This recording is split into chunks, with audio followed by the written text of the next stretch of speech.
going? Away from your hot steaming water. Away from my hot steaming water? Yeah. Oh, I would rebuke you in the name of Jesus. I rebuke you in the name of Jesus. You better not. That's where I got. I'll shoot you right in your face. Listen closely to the pitch of his voice.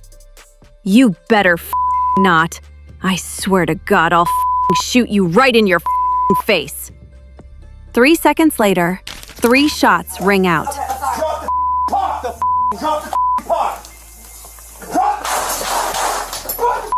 19 shots fired. Shots fired. Shots fired. The woman on the other end of that gun is Sonya Massey. She called 911 because she thought there was a prowler outside her window. 911 address. Let's go. Hey. Where'd she go? Where did that girl go who bust my window? Cuz. Yeah. She busted my window. Right now? I don't know, but she needs to be found. Where's she at? She running around. Central Dispatch, Mark. Hello. Hello. Central Dispatch. Yeah. It's, yeah.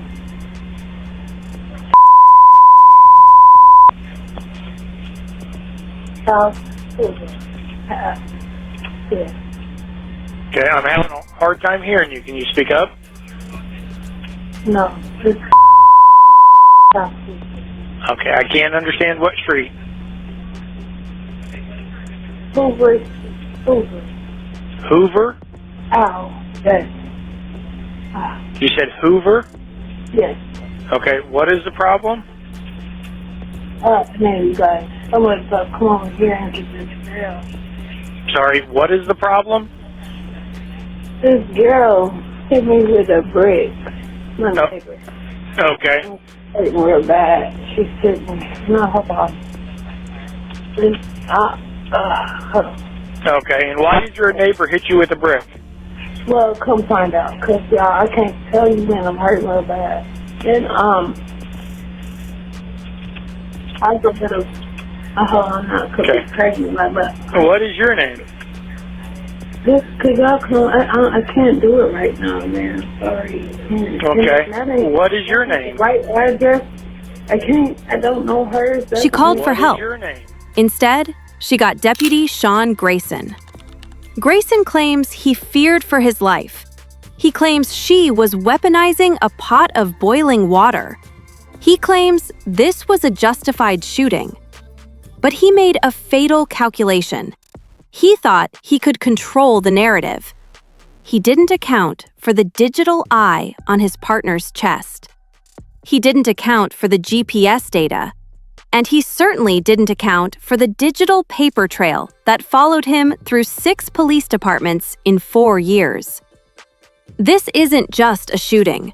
This is a system failure, captured frame by frame. What do you need help with? Nothing. I just wanted to see if I could help me. What do you want help with? Huh? What do you want help with?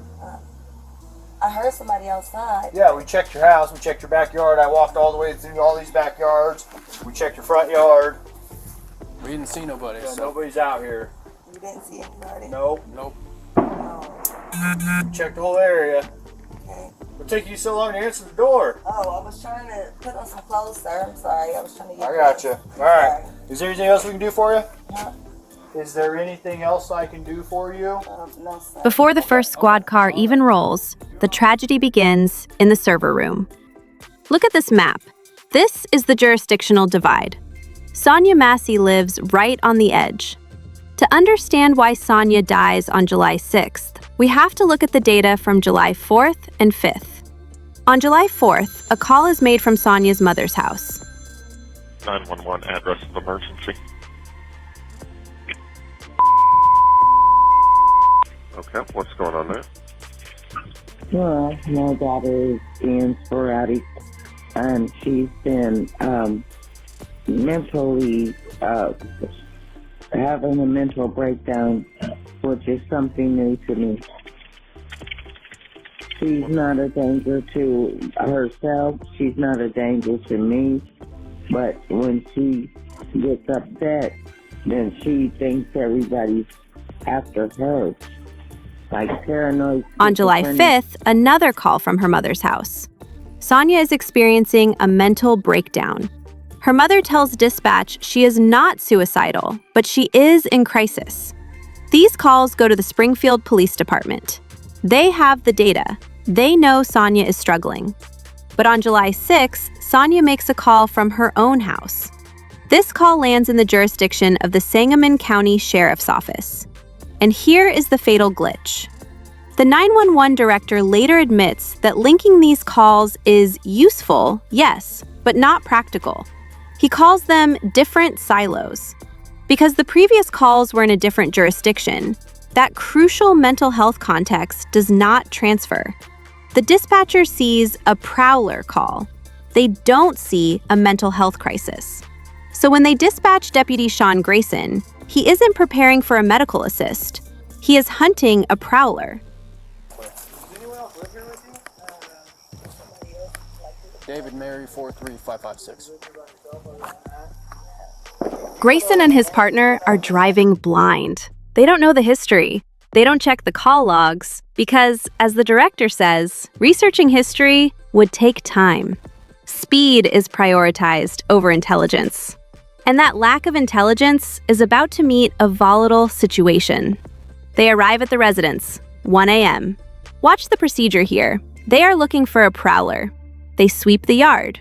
We are watching this through the partner's lens. Why? Because Grayson still hasn't turned his camera on. He is conducting a search, weapon ready, in the dark, off the record. They find a black SUV with broken windows. This puts the deputies on high alert. Is the prowler here? Did someone break into the car? The tension is already ratcheting up before they even speak to Sonya. They knock. They wait. 4 minutes pass. In police work, a delay like this breeds suspicion. When Sonya finally opens the door, look at her body language. She is clearly distressed. Grayson, a massive figure compared to her slight 110-pound frame, immediately dominates the space. "Hello, Sheriff's Department," he asks her. "Are you doing all right mentally?" He senses something is wrong. But remember, he doesn't have the data from yesterday. He interprets her confusion not as a medical crisis, but as something else. The interaction is almost over. Sonya says, "Love y'all, thank y'all." She is trying to end the encounter. She is retreating into her sanctuary. All right. Okay. All right. That's not your black car, though. The SUV? Whose is it? You don't know? Someone just parked it in your driveway? But Grayson won't let it end. He asks about the car. He keeps the engagement going. He follows her into the house. This is the threshold moment. Once they cross that door frame, the timeline accelerates toward disaster. We are inside. It is 1:11 a.m. The layout of this room is the most critical piece of evidence in the murder trial. Look at the distance. Grayson is in the living room. Sonya is in the kitchen. There is a physical barrier, a counter between them. You have an ID? That'd make things so much easier. I just driver's license will do, and I'll get out of your hair. I want to show y'all my paperwork. I will get your paperwork. What paperwork? I got some paperwork. Well, just get your ID real Well, let's quick. get your ID first, and then... One task at a time here. Okay. Let me Here, grab your ID for me. Okay. Your ID. One task at a time. So let's do an ID, and then you can dig around for your paperwork. I don't know where my ID is. You Is it in that stack right there, maybe? 1 second. Sonya is looking for her ID. She is sitting on the couch initially. "We don't need a fire while we're here." Grayson spots a pot on the stove. Check on her. We don't need a fire while we're here. Alright. He initiates the sequence. He tells her to check it. Sonya obeys. She walks to the stove, turns off the burner, and moves the pot to the sink. This is where the narrative splits. Grayson later claims she came at him with boiling water. But look at the video. She is at the sink. He is in the living room. "Where are you going?" "Getting away from your hot, steaming water." I rebuke you in the name of Jesus. I rebuke you. It's a religious phrase. To a trained officer, this might signal a mental health break. But to Grayson, it signals a threat to his authority. His reaction is immediate escalation. He doesn't use his taser. He doesn't step back. He pulls his 9mm.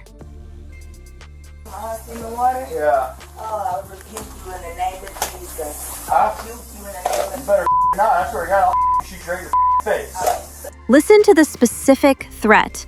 Not stop, not get back. He threatens a headshot. Sonya says, "I'm sorry." She crouches behind the counter. She is shielding herself. The ISP use of force expert later writes, Massey had not made any aggressive movements. Grayson advances. He closes the gap. He puts himself in proximity to the threat he claims to fear. The expert report compares this to an officer stepping in front of a moving car just to justify shooting the driver. He created the danger so he could punish it. Shots fired! Drop the pop!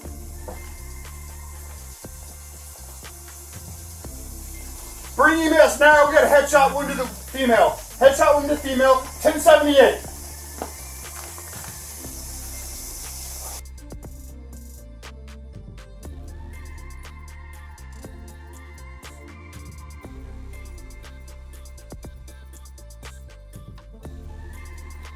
"1:21 a.m. The shots are fired. Sonya Massey is down. And the first thing Grayson does isn't CPR. It's damage control. That sound? That is Grayson finally turning on his camera. He activates it after he kills her. He assumes the recording starts now. But modern body cams have a buffer. They save the 30 seconds of video prior to activation. Grayson doesn't know it, but he just saved the footage of his own crime. His partner wants to help. He says, "I'm going to get my kit." Listen to Grayson. He stops him. "No, it was a headshot, dude. She's done." I was on. I'm gonna go get my kit. No, headshot, dude. She's done. You can go get it, but that's a head. You can go get it, but that's a headshot. He is calling the time of death before a medic even arrives. He is discouraging aid. He calls her a bitch. He calls her crazy. He walks outside. He leaves his partner to hold a towel to a dying woman's head. I'm gonna go get my kit. While Sonya bleeds out, a new narrative starts forming on the radio. Listen to dispatch. Self-inflicted? Self-inflicted. The sheriff's office later claims this was a misunderstanding by dispatchers. But for a terrifying window of time, the official story being typed into the CAD system is that Sonya Massey shot herself. To the public, this was a shocking, singular event. To forensic investigators, it was inevitable. Sean Grayson was a ticking time bomb that the system refused to defuse. Let's track his movement. 6 agencies in 4 years. In law enforcement, we call this a wandering officer. He moves from department to department, staying just ahead of his reputation. It starts in the Army. Discharged for serious misconduct, a DUI. He gets another DUI in civilian life. When Sangamon County hired him, they saw these red flags. The sheriff admitted they knew about the DUIs, but they hired him anyway. Why? His former employers said he needed more training. They said he was young. They passed the buck. And Sangamon County needed bodies in patrol cars, so they gave a badge and a gun to a man with a history of alcohol abuse and poor impulse control, and they put him on the night shift. The judge at his detention hearing nailed it. He noted that Grayson shot a woman while a fellow officer was standing right next to him. The judge said, If a police officer being right next to you cannot prevent the defendant from acting in such a way, I can think of no conditions that would sufficiently mitigate the threat. The digital evidence was too strong to ignore. The body cam footage, the very footage Grayson tried to delay activating, became the smoking gun. He was indicted on 3 counts of first-degree murder. The jury saw exactly what you just saw. They found him guilty of second-degree murder. Sonya Massey did everything right. She called the police. She opened the door. She turned off the stove. She apologized. She rebuked the evil in her kitchen. But the evil was wearing a badge. And the system had spent 4 years ensuring he would be standing exactly where he was standing. I